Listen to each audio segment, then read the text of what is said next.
Today, I'll be looking at a client story of a couple, both 57, with $5 million in savings, and figuring out how much they can spend if they retire now.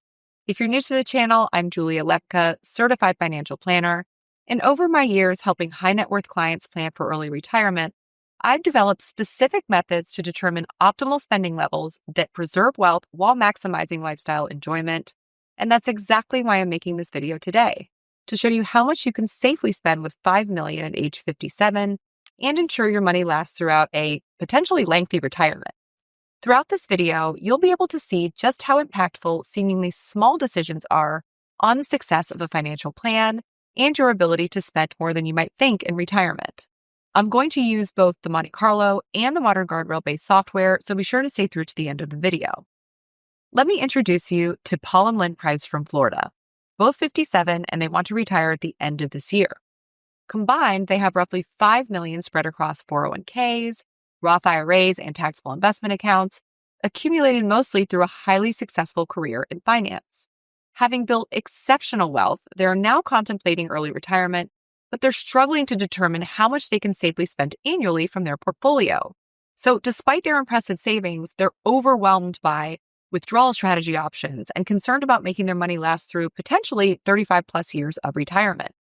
Between various withdrawal rules, tax considerations, and market volatility concerns, they can't translate their $5 million into a concrete spending budget that they can confidently maintain throughout retirement. The key problem is that they're struggling to convert their impressive portfolio into actionable spending guidance. Now, if you feel like you're in a similar situation to the client I'm talking about here, where you have a lot of money saved but aren't sure what your spending capabilities are, click the link in the description below to watch my free training video where I'll show you exactly how to optimize your retirement plan given your situation. So each day Paul and Lynn continue working, they wonder if they're unnecessarily postponing retirement when they could be enjoying their substantial wealth, yet they can't make the leap without first understanding how much their $5 million portfolio can reliably support. Okay, so before we can analyze how much they can afford to spend each month and each year, we need to establish a baseline or a foundation of information on them so that we can test it against different scenarios: a bear market upon retirement, a long lifespan, and long-term care events. We also need to understand their primary goals. Do they want to try and self-insure if one or both of them needs long-term care? Do they wish to leave their family a legacy, or do they want to gift while they're alive, or none of the above? So let's start with the basic overview of their investable assets. So this does not include their home or other tangible assets, just their liquid investable assets. And this is because in retirement, your liquid assets are what actually drives your cash flow. So they have a high yield savings account worth $100,000 and a jointly owned brokerage account worth roughly $1.3 million. The majority of their investable assets are in their traditional or pre-tax 401ks, which are worth about $3.4 million combined. Paul also has a Roth IRA worth roughly $220,000. So now we're going to move to our flagship software, eMoney, which is what we call Money Match, to show you exactly how we would analyze their situation. So again, here's their baseline, 57 years old, and we're going to use a life expectancy of 95 years old. They have 2 kids, Michael and Stacy. They have a legacy goal of $1 million to be split between these 2 kids. And they're not against gifting during their life, but they did inherit a good sum of money from Paul's parents, which is now in that brokerage account. So they'd like to be able to do the same for their own kids. Now, this is over and above their primary residence. Under goals, we can see their priorities: minimizing taxes, providing a legacy, and the last one reads self-insure for LTC or long-term care. This means that they want to avoid buying insurance and to see if they can afford to cover the cost themselves, which we'll test in a minute. Under net worth, we can see their liquid investable assets that we reviewed earlier, as well as the value of their home at $1.2 million owned outright. So this brings their total net worth to just over $6.2 million. Paul and Lynn want to retire at the end of this year, so in 2025. Lynn will earn $200,000 gross, and Paul will earn $350,000 gross. Below, we have their full retirement age or age 67 Social Security benefits, and we have them waiting until then in the baseline scenario. Under expenses and taxes, we can see that their base expenses are $150,000 net per year in today's dollars between now and their advanced age or age 80. Base expenses include things like food, insurance, property tax, maintenance costs, recurring expenses, basically the minimum amount of money you can spend to not only cover your non-discretionary expenses, but also a little bit of fun, right? Whatever you need to enjoy your life.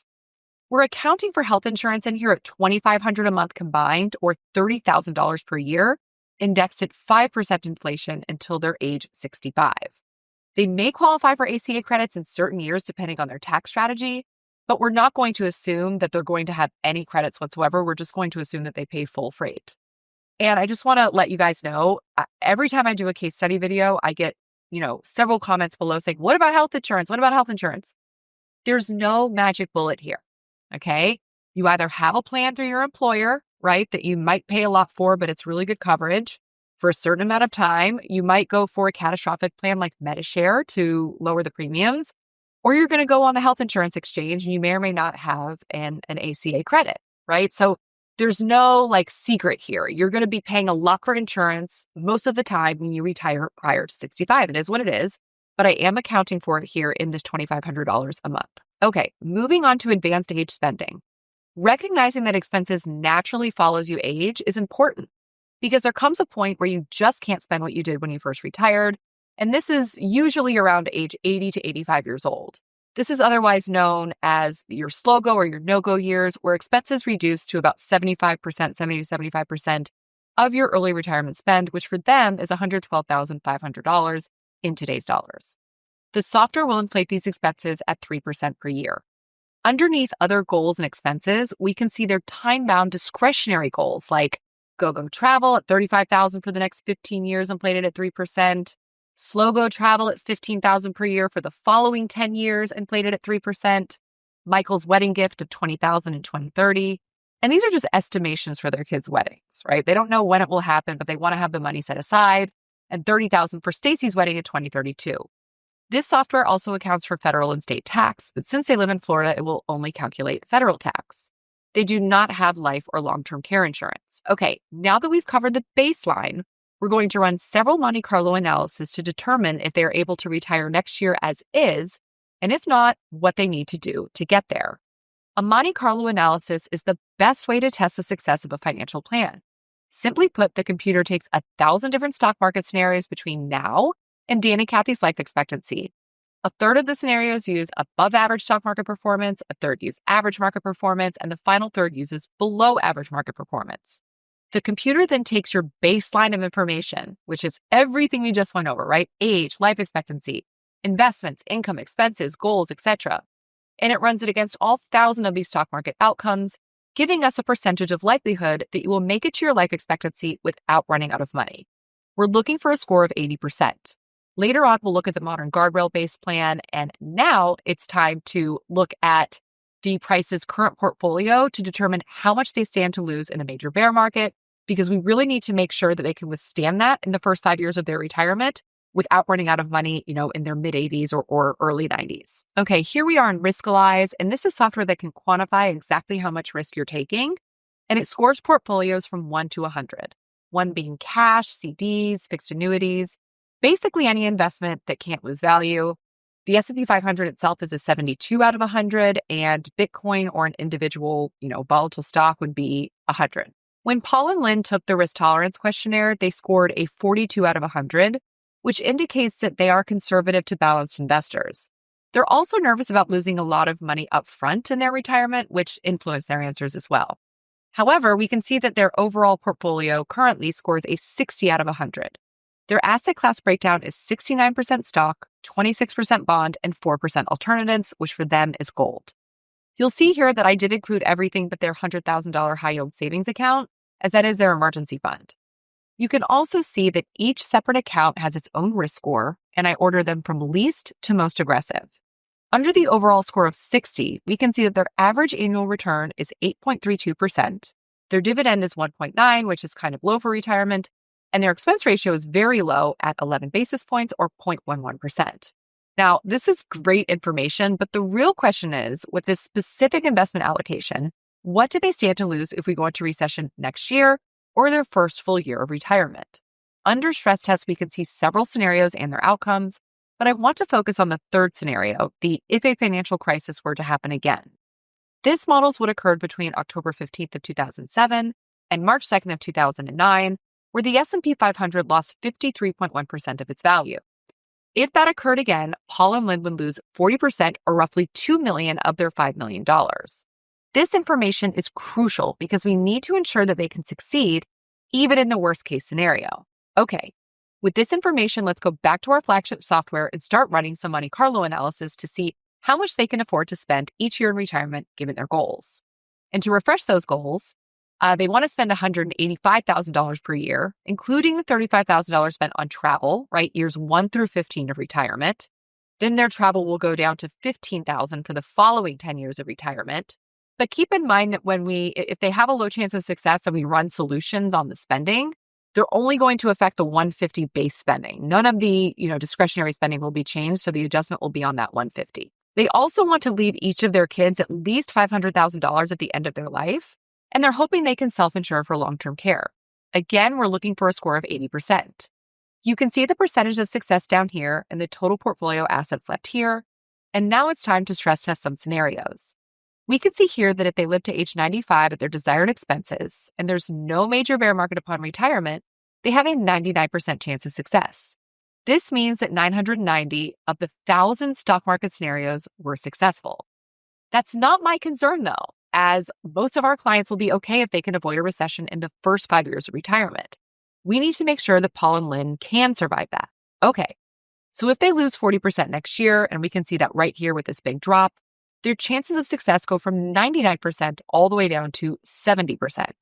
This is again due to the sequence of returns risk. And this tells us that if they want to retire now, they need to lower the risk or the stock position of their portfolio or just reallocate, which we'll get into soon. However, if they don't want to reallocate, in order to ensure their success, they will need to reduce their base spending of $150 at today's dollars. Remember, total spending is $185, including travel, but we're just controlling that base of $150 here, down to $140 per year in today's dollars, which means they have to cut spending by about $840 a month. Now, our job is to figure out what tweaks we can make or, what we can do to make sure that they can spend their desired 185 index at 3% inflation for years 1 through 15 of retirement, 165 for years 15 through 25, and 112,500 for the remainder of their life. Again, those figures are in today's dollars and will be inflated at 3% in the software.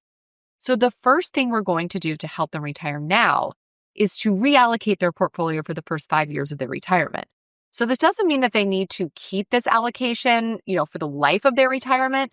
It just means that they need to reallocate for the first 5 years, which is that retirement risk zone, right? That time where we don't want to lose a whole bunch up front. We bucket their money according to time frame and income needed and find that the ideal investment allocation for them is actually quite similar to before, but with a much higher dividend. So it's 71% stock, 17% bonds, 5% cash or high yield money markets, and 7% alternatives, gold, silver, and Bitcoin. With this allocation and these specific holdings, their average price return is just slightly lower than their current allocation at 8.06%, but we are 5xing their dividend from 1.9% per year to 6.17% per year. So this means that their total portfolio should generate close to $300,000 in annual income. Dividend income is super important in retirement, and that's because it's nice to be able to count on dividends rather than just market appreciation. It's nice to have that little safety net.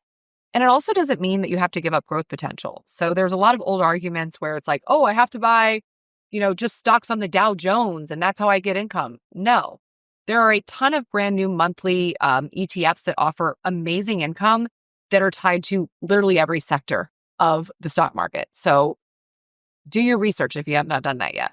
Okay, now looking at the stress test, instead of losing $2 million in a major bear market, they would lose 36% or $1.8 million. Believe it or not, that $200,000 makes a huge difference in their chances of success and gives them the cash flow that they need to weather out the first 5 years of their retirement. Okay, back to the Monte Carlo to test this portfolio rebalance. This rebalance increases their chances of success from 70% here to 84%. So they have exceeded a threshold of 80%. And in fact, if the rebalance was all they did, according to Monte Carlo analysis, they could increase their annual spend by $5,000 per year or $417 a month. Now let's assess their ability to self-insure for long-term care because we know that is one of their primary goals. So without bucketing their money, if they both need care between ages 85 and 88 before passing away, and we're using $100,000 per year each indexed at 3% inflation, their chances of success are just 60%. I'm going to model them selling their primary residence when Lynn is 85 because this is what most people do that go into care facilities to help pay for the cost. Their Monte Carlo success rate with the sale of their home is 78%, so really close to 80%. But when we bucket their portfolio, we could see that their chances go all the way up to 90%, right? Well above the 80%. So in summary, based on Monte Carlo analysis, if they bucket their portfolio properly, they can spend slightly more than they were planning to spend, which is fantastic news. Now you might say, but Julia, if they can only spend $190 a year and they have $5 million, isn't that just 3.8%, which is even less than the 4% rule that you think is too conservative? And that's a great question. Now remember, Paul and Lynn are just 57 years old, and the software has them living to age 95. Not only that, but I'm adding a bear market in their first year of retirement, which is the absolute worst case scenario. Plus, they want to leave a minimum legacy above and beyond their home, because they might need that to help pay for long-term care. So essentially, I'm throwing every single obstacle their way so that we know for sure that in any market environment, right, plus a big crash up front, they can spend 3.8%. But that's extremely conservative, which is why I also like to analyze financial plans based on the modern guardrail approach, which we'll cover now. Modern guardrail financial analysis is a dynamic withdrawal strategy that sets predetermined guardrails around a retiree's withdrawal rate rather than fixing spending at a static level. At the start of retirement, you establish a target withdrawal amount, for example, 5% of your portfolio, along with upper and lower thresholds. If market performance pushes the withdrawal rate above the upper guardrail, the plan calls for a modest reduction in withdrawals to preserve capital. If it falls below the lower guardrail, withdrawals can be increased to enhance lifestyle. These adjustments are typically small and systematic, and they're designed to avoid locking in large, permanent cuts after market downturns while still maintaining sustainability and flexibility in retirement. This is why when a big pullback is modeled, the spending isn't cut by much. Another difference between modern guardrail and Monte Carlo is their take on age-based spending, or the retirement spending smile, which is where you spend the most at early retirement, then your spending gradually falls as you age, and then may turn up again later if long-term care is needed. You'll recall in the Monte Carlo analysis, I reduced Paul and Lynn's spending by 25% at age 80.